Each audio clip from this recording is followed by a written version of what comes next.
Niggas choosing to be deadbeat daddies because they don't like the mama or they can't fuck the mama no more is so crazy, because you already not taking care of your child and then you want to be beefed up when you put your ass on child support. You wasn't doing it, so now you got to be forced to do it, bitch. And now you swear this little $150 is doing something. It's not doing anything, but it's doing more than what your ass was doing, because you refuse to do it because you don't like the mama, or because you can't fuck her no more. So it's like, I'm not doing shit for that baby, because it was never about the baby. It was about control and keeping tied to you for the rest of their life. But once they realize this ain't that, you gonna do what the you supposed to do, no required, and you decided, nah, that wasn't a part of the plan. Now you mad because you on child support. You niggas realize you wouldn't be on child support if you was actually taking care of your child. And it's a lot more in taking care of a child than FaceTiming, than taking your child to the park, okay? Posting your child on social media, taking your child to a museum or some shit. That is not being a parent. It's a whole lot more that goes into being a parent than financial shit, too. Oh, she is a gold digger. She just want my money. My money shouldn't be going on nothing else, X, Y, Z. You got to realize, by the time the mama get the money from child support or whoever the is coming from, that's reimbursement. I already spent the money on the child. You think I was sitting around waiting on your to send these $200? No, the shit's already spent. You giving me my shit back. But niggas be sitting up here ready to beef with that baby mama over their child when all you got to do is help take care of it. That's it. I don't understand what the be the problem. And it's a way broader situation. Let's hear it. When we talk about bitter baby mamas and deadbeat daddies, because the bigger problem is a deadbeat daddy way more than it is a bitter baby mama. I personally feel like bitter baby mamas, we're justified. Why? I'm not saying I'm a bitter baby mama, but if I was to be called a bitter baby mama, I would be justified.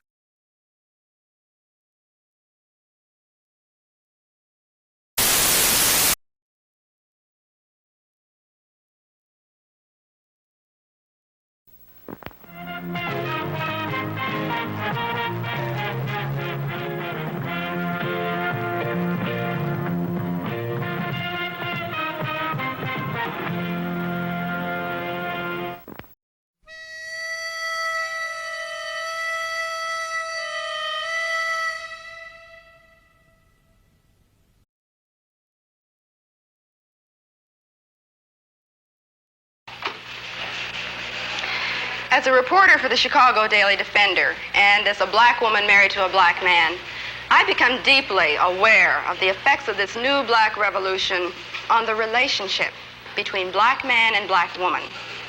I see it among my own friends, and I also see it in my home. But the most revealing and the most vocal statements about what the new black man expects from the new black woman came when I met with a group of young unmarried friends one Saturday afternoon. I think that what's happening in America as far as black men, black women is concerned, is that there's a revolution within a revolution. We are fighting our own woman. Our woman will not allow us to emerge as black men. No. But our black women, who has been put in this role of aiding white America, white structure, and castrating the black male, has continued doing this. She cannot live with us. It's not that we can't live with her. Are you blaming us? Are you saying that it's our fault that this happened? No, I'm not blaming black America women. I just said that I'm blaming the system. They are victims of the system like the black male. Well, why do you say that we are castrating you? You say that you want to be the leaders. Okay. Well, what about the black professional woman?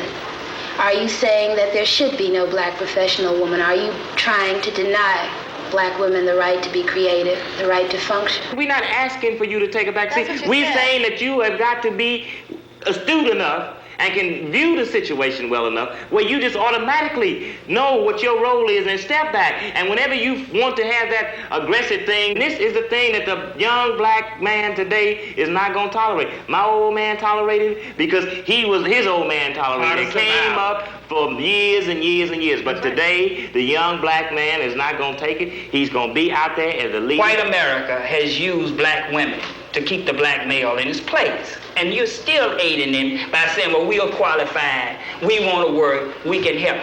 Okay, how are you going to reprogram men so that they don't let us take over what's supposed to be their responsibility? And men that I have had dealings with, they are perfectly willing to sit back and let us do anything we want to. I don't think that you have to reprogram men. I think you have to reprogram women. No, you have to reprogram the man so that he will forcefully take what belongs to him, because you know women, as long as we can get, we're going to get, and it's part of our being. We're going to do anything to you that you let us, whether we want to or not. You don't want to live on the level of income that I can afford you in love. Me, on the basis of that, you want to always be aspiring to have all those things that's a part of the great middle-class white American society, and because I can't deliver these things to you, you say that you are not a man. I don't measure a man by how much money he can bring home. I measure a man by how he treats me. Whether when I'm tired and I'm sick and I'm scared, he's there. And she said, oh, you can't have a boyfriend. We don't allow that. And I wanted to know why. And she said, because it doesn't look right, with the kids. And so I said, I still don't see where they have anything to do with me with a boyfriend. And she said, well, you'll have to get rid of him. You have to make plans to marry him. And I told her I wasn't getting married. I wasn't ready for it. I had just got out of one. And I said, now, look, you're going to tell me, here I am, 37 years old at that time. And I've been married. Got 5 kids here in the home, and had been married to this one man for 16 years, and you're going to tell me I can't have a boyfriend? And so she said, well, we doesn't lie the decent mothers with boyfriend. And I couldn't understand that. So she left. When she left, well, then she come back to tell me that my case was denied. This is what happened. She come back to tell me that they had denied me, that I could not get on the aid. If a man marries you, that he should, take on the initiative of supporting your family. And, to tell a man that makes, $125, $135 a week, that he should accept me and 9 kids and support us is crazy. Because, realistically, I would feel that if I married a man in this position, that, it wouldn't take but maybe 6 months. If it took that long, he would begin to resent my kids. He would hate me, he would beat me, and he'd scream at the kids. He'd start beating the kids out of frustration. And, maybe it wouldn't be because he didn't love me and the kids, but because he was, being deprived of, just having, a pair of shoes on his feet and proper food for himself, for kids that he wasn't responsible for. And this is, thinking realistically. Living. The man in the house rule was written to prevent welfare cheating, to make sure that aid to families with dependent children would go only to families headed by mothers.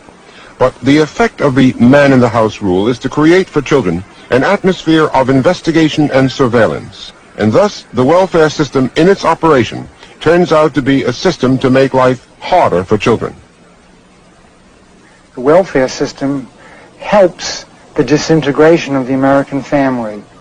It offers money to families if the fathers will leave them and stay away, in that sense undoing the very stability of the family and taking away one of the 2 parents that children, of course, need. And what I have seen, I'm afraid to say, all over the country is that the legal system works against the best kind of home for these children.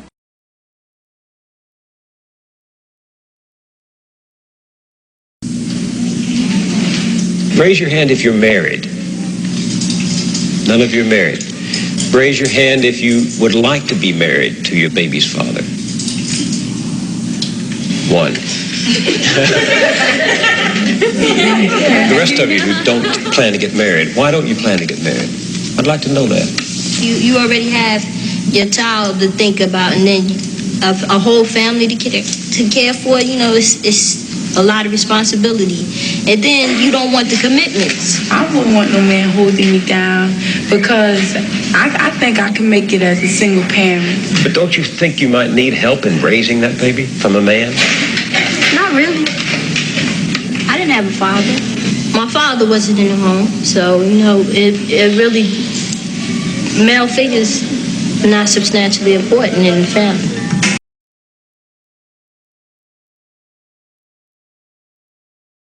That this wasn't his baby. I wouldn't even have the baby. But I loved him. I loved him. I mean, I really couldn't believe it, you know, when she told me, because time difference ain't nothing adding up to me. You know what I'm saying? That baby can be anybody's baby. Oh, really? Oh, really, Ron? Really? Oh, really? All right, we'll see. Because you're going to be on child support, so it don't even matter. I can't wait. You're going to get on child support, so I don't care. I don't care. We've given everybody a paternity test, and Amy, even though Raphael is her ex, insisted on a lie detector test to prove to him that she was loyal to him. We asked you, did you have sexual intercourse with anyone other than Raphael around the time you got pregnant? You said no. The lie detector determined that was a lie. We asked you during your relationship with Raphael, did you have intercourse with another man? You said no. The lie detector determined that was a lie. More than one man. That's not true. That's But most important is the DNA test. And we finna frame these results, send them to your mama, your baby mama, everybody in the family. In the case of 4-month-old Mariah, Raphael, you are not.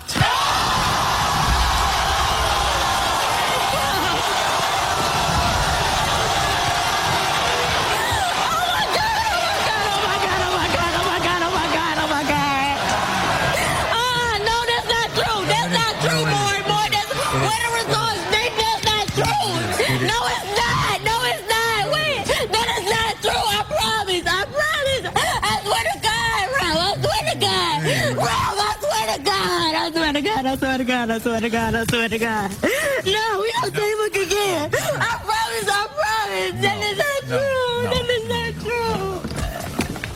Don't do that. I promise. I swear to God.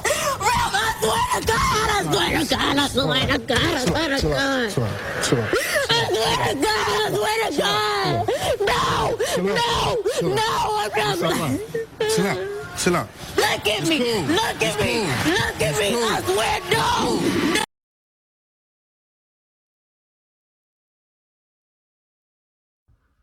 I come home 2 days early to this, bro. All in the drawer. We supposed to get married in 2 weeks. Bro, they're everywhere though. Babe, where you at? You at home? Where? I'm at home right now, bro. Bro, what's this in your drawer? Why are you at home? What's this in your drawer? What's in my drawer? Bro, quit playing me like you. Bro, I'm not stupid, bro. What's up? What we doing? Why are you popping up today early? Like, why are you home? Bro, what you mean popping up? I live here, bro. We get married in 2 weeks. What you mean popping up? I'm off Saturday, so why are you? It don't matter when I'm supposed to get off, bro. Oh my God, bro. I'm about to go crazy. I'm really about to go crazy right now, bro. Where you at? I'm about to call you back. Hold on. Bro, quit playing with me, bro. I swear to God, bro. Hang up. Hi, my name is Aaliyah. Hey, Aaliyah. Good morning. How can we help you? I just really need help. My boyfriend, Jimmy, he don't want to talk to me. He don't want to be with me no more. I told him that I couldn't get pregnant, and we've been together for about 1.5 years, and I've never gotten pregnant. But now that I'm pregnant, he don't want anything to do with me. So, Aaliyah, you told him that you couldn't get pregnant, and now you are pregnant. Yes. That happens every day, though, so I can feel your pain, sister. All right, now what's his name? His name is Jimmy. Jimmy. We're going to make an attempt to get Jimmy on the phone. Now, but once we get Jimmy on the phone, what do you want? What are you asking us to do? I just want him to come home. I want us to be a family. Right. All right, cool. Are you currently in a relationship? You are. Okay, are you happy in your relationship? No, not at all. I'm not happy with what's going on right now. And I don't like to be lied to. So in my relationship, you know, I need to live. And I'm telling her, I meet her off the step of whining about my baby mama. So she telling me, well, you know, I can't get pregnant. My woo messed up. When we first started, I was, you know, just shit. I was strapped up. I started out strapped up. Now, I ain't gonna fret. I kind of was like, nah, you tripping. But after a while, you know, it was like 6 months into it. I'm like, oh, she damn serious. So here it is, like a year later, she like, boom, babe, I'm pregnant. Yeah, I'm not tripping on the fact that she pregnant, like had a baby, none of that. I'm just tripping on the fact she lied to me. So long story short, Jimmy, she lied to you and told you that she couldn't have a child. Now she pregnant. Mm-hmm. And you sick on your stomach about that. You upset. You ain't calling her back, taking none of her messages, no calls or nothing. Because she whining like, you know, it's like, why is she crying to me? When she you want to know why she crying? Yes. She on the phone. Hey, baby girl, here you go. Oh, what's that mean? Oh. Jamie, come home. Baby, listen, I need some understanding. Before I come home, I can't walk back Come and say home. confusion. We need to make this right. We really need to make this right. I thought you always wanted a family. I'm giving you that. Why won't you come home? It's just like you don't want nothing to do with me no more. I don't like this. All right. How is it that you couldn't have kids before, but now you've ended up pregnant? I mean, I just thought that I couldn't. Like, I really thought that I knew I could, but when we were having sex, I never got pregnant. So I just thought that I couldn't get. All right. So what's the real reason that you didn't tell Jimmy that you could get pregnant? He probably didn't want no baby with me. I don't know. I just wanted a baby with him. I just wanted a baby with him. So let me ask you a question. So this whole time, you knew that you could get pregnant. You just told him that you couldn't because you just wanted him to stick around. Yes, he's a good man. He's really a good man. I've never had a man like him in my life. So why do you lie to a good man? I'm just. It's like you got a good man and you want to keep a good man, but you lie to a good man to keep the good man.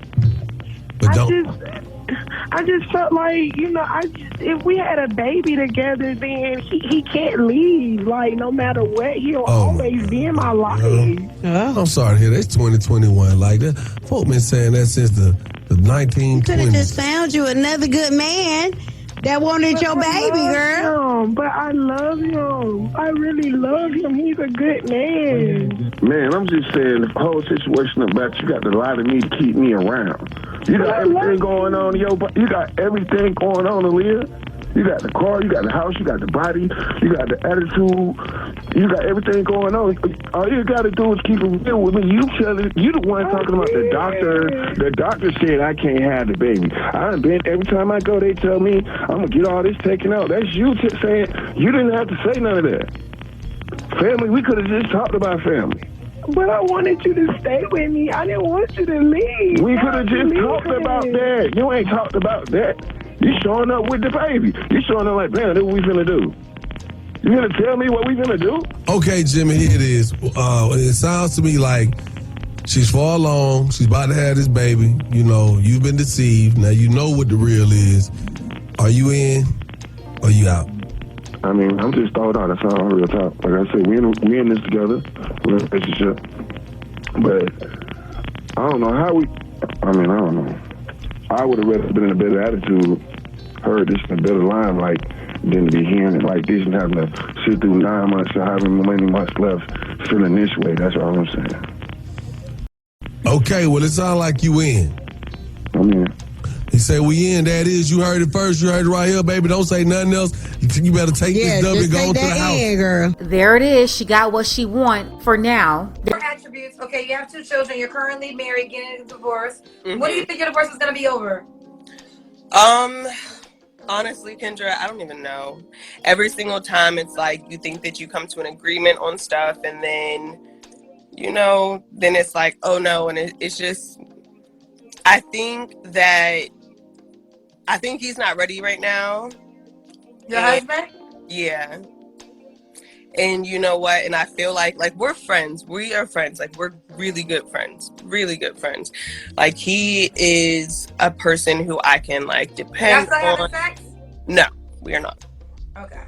Yeah. No. But we can still sleep in the same bed. Like sometimes I'll go over and we can literally sleep in the same bed, no sex, no nothing. Like we're just friends, like genuine friends.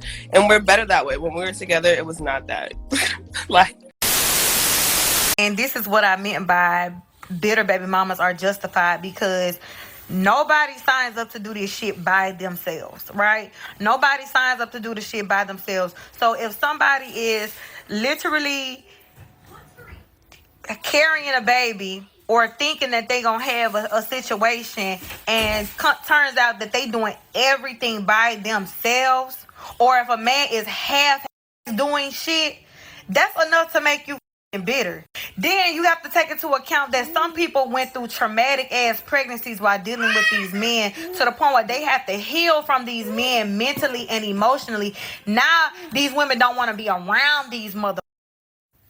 I'm not keeping my child away from you. I'm keeping me away from you. I don't want to be nowhere around you. You are a evil person. And that's what a lot of people don't understand. It's always, oh, she just bitter. I have seen be bitter. I've seen it. I'm not saying that bitter baby mamas don't exist where they just like really, but it's like it's more to the story than just keeping a child away from somebody. It's more to that, because you have to think about what somebody done put somebody through to where I can't bear to be around you.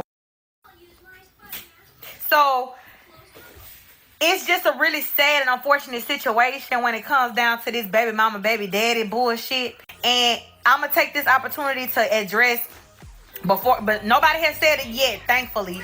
But I'm gonna take this time to address you should have chose better. And niggas who say shit like this. Look at how many people is in the comments, and my video is not the only video that has ever talked about something like this, but look at how many people be in the comments saying that they're going through the exact same thing, and for whatever reason these childless think that they have the answers to this shit, as if we as women was born with children. We just automatically had a baby daddy when we came out the womb. We used to not have kids either. We used to be just like you, thinking we had the shit figured out. We was gonna pick correctly.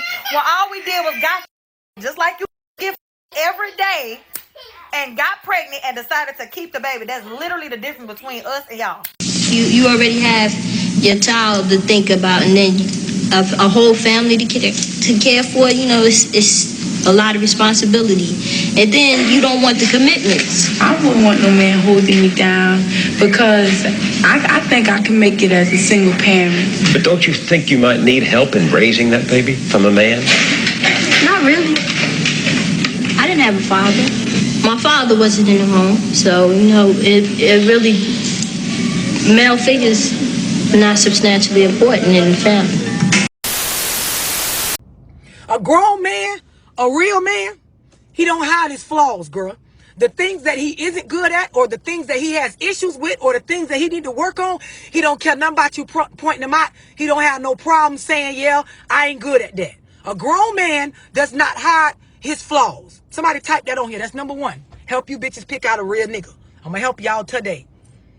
Somebody type on here, Instagram, y'all type it on there. Number one, a grown man does not try to hide his flaws. He don't care nothing about that shit y'all hoes be talking about what you feel like he don't do well. He is content with himself, meaning he understands what type of man he is, be it your cup of tea or not. Type that on here.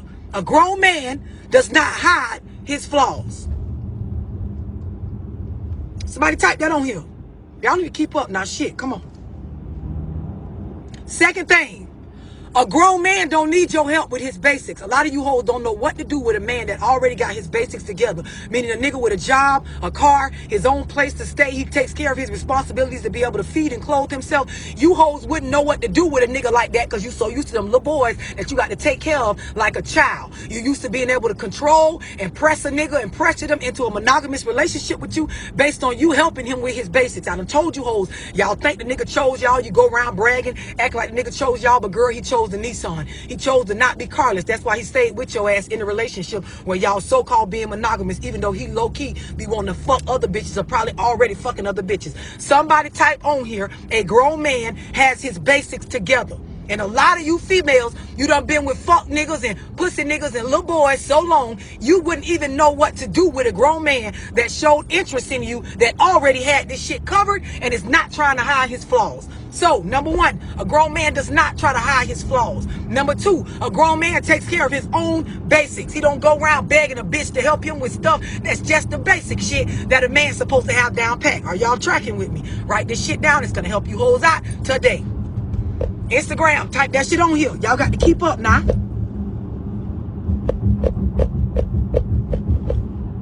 Is y'all keeping up? All right, number three. A grown man don't need your help making life decisions. Decisions that have to do with him and his life, he don't need your help making them. Y'all used to little boys that got to come and consult with y'all on what's the best decision to make because they don't know life. They mammy ain't raised them up. They ain't have no real father figure in their life. They big homie is a fuck nigga that's doing the same thing they doing at a young age, at his old age. Y'all used to picking them little boys that you have weight and you carry some type of substance in his life because he needs your ass to help him make decisions. A grown man got his own mindset, and even when he make the wrong decisions, he don't hide his flaws. Y'all hoes not used to that. You used to little boys like the caption on here. You used to niggas that they gotta come to you like a mama. So you raising them, and that make you feel good because you know that the nigga ain't really gonna go too far or stray too far away from you, no matter how many hoes you catch him with, because the nigga basically bound to you mentally as far as being able to be a man and stand on his own. Y'all got the third one? Type that shit on here. He don't need your help to make life decisions that pertain to him. Y'all know them niggas that have to come and consult with y'all about what to do with their baby mama? That ain't no grown man. A grown man gonna handle his kids and his baby mama in a manner that he see fit based on his relationship. That be the problem with a lot of shit that be going on. These niggas ask you bitches too many questions instead of making a decision as a man. Y'all used to them little boys. See, a grown man ain't gonna ask your ass shit. He gonna tell you to sit back and ride. And when it comes to a decision that involves y'all two, then you can put your 2 cents in. Y'all hoes used to little boys where you telling them what to do like he your son. He coming to you and asking you shit like you his mama.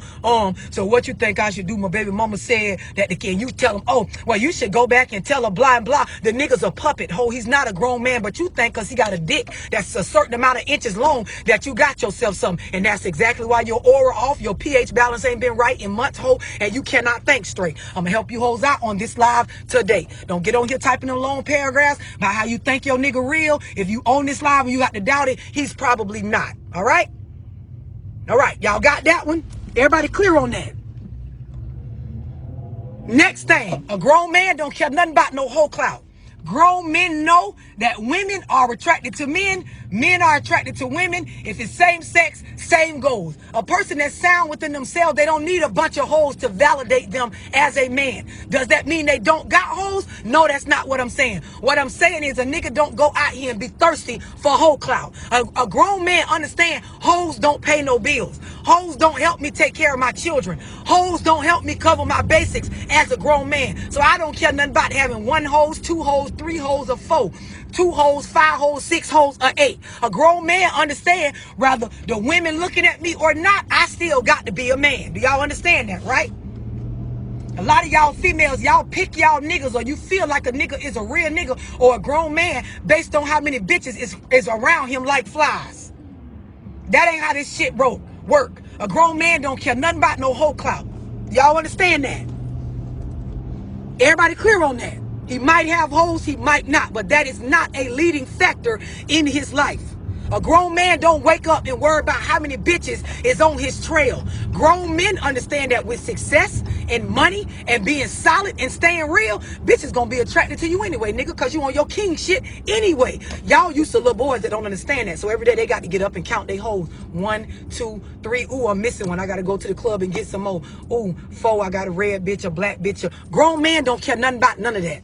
Life gonna go on and shit gonna be happening regardless of whether hoes around or not. Do y'all understand what I'm explaining to y'all? Instagram and Facebook, are you keeping up? Y'all got it? Do y'all got it? Everybody got it? Nah. The last thing, a lot of you hoes don't understand this because like I say, you used to little boys. A grown man is not afraid of commitment. Don't mean he gonna commit to your ass. He's not afraid of commitment. He actually has standards when it comes to choosing a woman. I'm gonna let that sizzle in y'all spirit like Country Wayne say. Just take a deep breath and receive that in. A grown man don't have no problem with commitment.